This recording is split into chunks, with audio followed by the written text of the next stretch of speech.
If you're interested in topics like this, we'll be covering all of the major elections taking place across Europe in 2022, including Italy, France and Hungary. So be sure to subscribe to the channel to make sure you don't miss an update. Odds are you're not, so start the year off right by doing us and yourselves a favour. In this video we're going to be looking at what's in Putin's most recent set of demands, why they're, well, pretty demeaning, and whether they're best understood as a maximalist negotiating position or a pretext for invasion. On December the 17th, Russia published two separate draft texts, one for the United States and one for NATO, respectively named A Treaty Between the United States and Russian Federation on Security Guarantees and An Agreement on Measures to Ensure the Security of the Russian Federation and the Member States of the North Atlantic Treaty Organization. Let's start with the US one. The first few hundred words are pretty uncontroversial, stuff about respecting international law and maintaining peace and security, but Articles 3 through 7 consecutively make some pretty big demands. In order, Article 3 says that neither party can take actions affecting the, quote, core security interests of the other. Article 4 says the US should, quote, take steps to prevent eastward expansion of NATO and not have any military relations with former Soviet states. Articles 5 and 6 say that neither party can deploy heavy bombers, surface warships, or missiles outside their national territories from where they can attack the other party. And Article 7 says that neither party can deploy nuclear weapons outside of their national territories. All of these demands would require a complete restructuring of the American military order. Given how widely Putin considers Russia's core security interests, they include, for example, the Arctic, Article 3 precludes basically any military deployment. Article 4 would require the US to essentially U-turn on all its NATO allies and violate NATO's open door policy, which we'll get onto in a second. Article 5 is just unrealistic.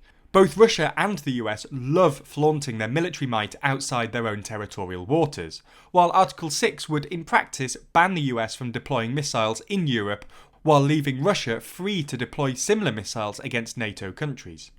To be fair to Putin, Article 7 isn't a terrible idea, and Biden has expressed an interest in restarting a dialogue with Russia about nuclear disarmament, but it should realistically be included in a separate negotiation specifically about nuclear weapons. It's also a pretty tall order, given that the US currently has 5 nukes in 5 countries around the world, and an agreement with Japan allowing transit of nuclear-armed vessels, while Russia doesn't have any foreign nuclear weapons. So you get the point. A pretty tall order. On to the NATO one. Again, there are some niceties at the start, and then it all kicks off with Articles 4 through 7. Again, in order, Article 4 says that NATO cannot deploy any forces or weapons in countries that joined NATO after the 27th of May 1997. Article 5 says that neither party can deploy missiles in range of each other. Article 6 says that NATO cannot enlarge any further, and Article 7 says that NATO forces cannot conduct any military activity in Ukraine, or within a yet-to-be-agreed buffer zone between Russia and NATO. Again, these are some seriously tall orders. Let's start with Article 4.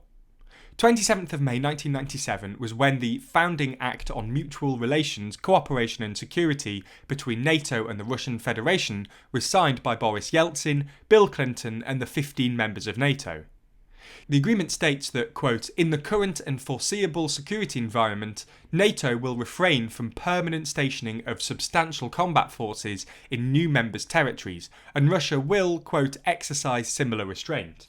And, well, from 1997 until 2014, NATO stuck by this. But then, with Russia's illegal annexation of Crimea, the security environment changed, and NATO started deploying relatively small, multinational battle groups in the Baltic states, and Poland on a rotating basis. This isn't inconsistent with NATO's treaty commitment because, well, the security environment has changed, and NATO is now within its right to defend its members with additional deployments.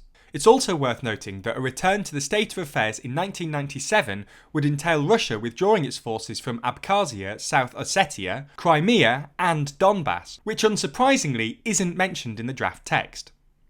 Article 5 banning intermediate range missile deployments within range of another isn't a bad idea, but it's worth noting that the Soviet Union signed up to a similar commitment in 1987 with the Intermediate Range Nuclear Forces Treaty, which Putin then unilaterally violated in 2017 with the development and deployment of the 9M729 intermediate range missile. Again, this doesn't mean Article 5 is a bad idea, it's just that it's a big ask given Putin's track record on similar commitments. Article 6, on the other hand, is pretty ridiculous. It would violate states' basic right to form their own security partnerships and require a reversal of NATO's open door policy, codified in Article 10 of its founding treaty. Any rewriting of the North Atlantic Treaty would also formally require consensus among its 30 states, which is completely unfathomable. Article 7, again, is pretty far out. Banning NATO activity in Ukraine might be an idea given that Ukraine isn't a NATO member, but banning NATO activity in Eastern Europe, which includes at a minimum Estonia, Latvia, Lithuania, Poland, Slovakia, Hungary, Romania and Bulgaria, all of whom are NATO members, is a very tall order. Now, this isn't to say that this idea hasn't got mileage. Putting some sort of restriction on military activity near Russia might not be a bad idea, but this would require further negotiation. Putin's demands are well beyond what either NATO or the US would consider acceptable, and the Kremlin presumably knows this, which means they're one of two things. Either they're a maximalist negotiating position, this is Putin's opening offer, and he expects to end up with less. Or they're just a mechanism for justifying an invasion of Ukraine and shifting the blame onto the West. Putin expects NATO and the US to say no, and plans on using that to say, look, I tried to negotiate, but the West left me with no choice. And to be honest, it's hard to tell which one it is. On the one hand, Putin has accepted Biden's offer and agreed to negotiate with all parties involved, which suggests it's a maximalist negotiating position. He's got bilateral US-Russia talks with Biden in Geneva Sunday and Monday, then talks with NATO in Brussels Tuesday and Wednesday, then OSCE talks in Vienna on Thursday. On the other hand, Russia's deputy foreign minister insisted that the proposals were not up for negotiation and that they were a package deal. You couldn't have one without the other. So anyway, what do you think? Does Putin really want a negotiation, or is he just play acting?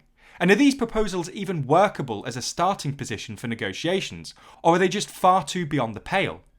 Let us know your thoughts in the comments down below. As always, be sure to subscribe to the channel and hit the bell icon to be notified every time we release a new video. Special thanks to our Patreon backers who make videos like this one possible, and if you want to see your name at the end of videos, then sign up by clicking the link below.